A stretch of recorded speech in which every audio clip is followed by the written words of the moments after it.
wind howled through the skeletal branches of the ancient oak tree, casting eerie shadows that danced along the path leading to the old Victorian mansion. It was Halloween night, and a group of daring friends had decided to explore the infamous haunted house that had been the talk of the town for decades. As they approached the ominous mansion, the moon shone eerily through the tattered curtains, revealing the broken windows and cracked walls.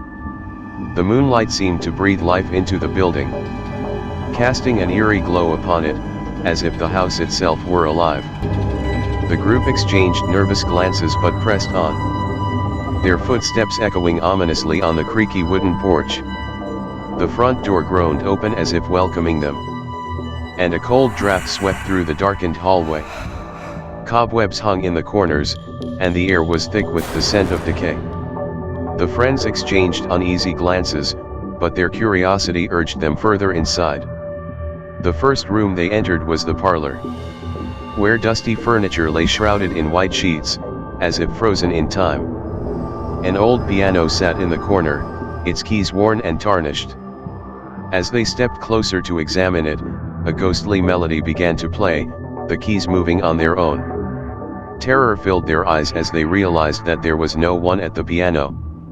With a collective scream, they fled the parlor and ventured deeper into the haunted house.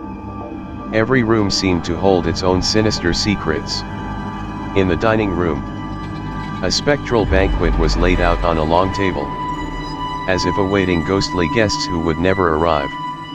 In the library, the books whispered ominous tales as they rustled on their own, their pages filled with ghostly apparitions. As they ascended the creaky staircase, the group could hear faint, mournful cries coming from the upstairs hallway. They followed the sounds, their hearts pounding in their chests. The cries led them to a closed door, and when they opened it, they were greeted by a chilling sight. In the room stood a pale, ghostly figure in a tattered wedding dress. Her eyes were hollow sockets, and her hands reached out, beckoning them closer. "Help me," she whispered, her voice echoing in their heads. "Help me find my lost love." Frozen in fear, they watched as the ghostly bride faded away, leaving them in stunned silence. It was then that they realized they were not alone in the haunted house. The spirits of the past were trapped here, unable to find peace.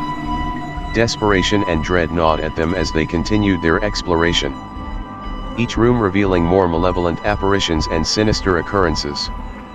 They couldn't find a way out, and the mansion seemed to grow larger with every step. Finally, they reached the attic, the air thick with an oppressive darkness. In the center of the room, an old, dusty mirror stood, its surface cracked and tarnished. As they gazed into it, their own reflections began to change. Distorted faces and grotesque forms stared back at them, their own fears materializing before their eyes. Panicked, they smashed the mirror, shattering it into 1,000 pieces. But as the shards fell to the ground, they could still hear the eerie whispers of the trapped spirits. The room grew colder, and a malevolent presence filled the air. In a desperate bid for escape, they rushed back downstairs, their footsteps echoing through the haunted house. The front door was now wide open, as if the house itself had decided to release them. They stumbled out onto the porch, gasping for breath, their hearts still racing with terror. As they looked back at the haunted house on Halloween night, they knew they had glimpsed the supernatural horrors that lay within. It was a night they would never forget. A night when the line between the living and the dead had blurred, and they had come face to face with the true horrors of the haunted mansion. With trembling hands, they made their way back down the path, vowing never to return to the haunted house on Halloween. Little did they know that the spirits they had encountered would forever haunt their nightmares. A reminder of the darkness that lurked in the heart of the old Victorian mansion.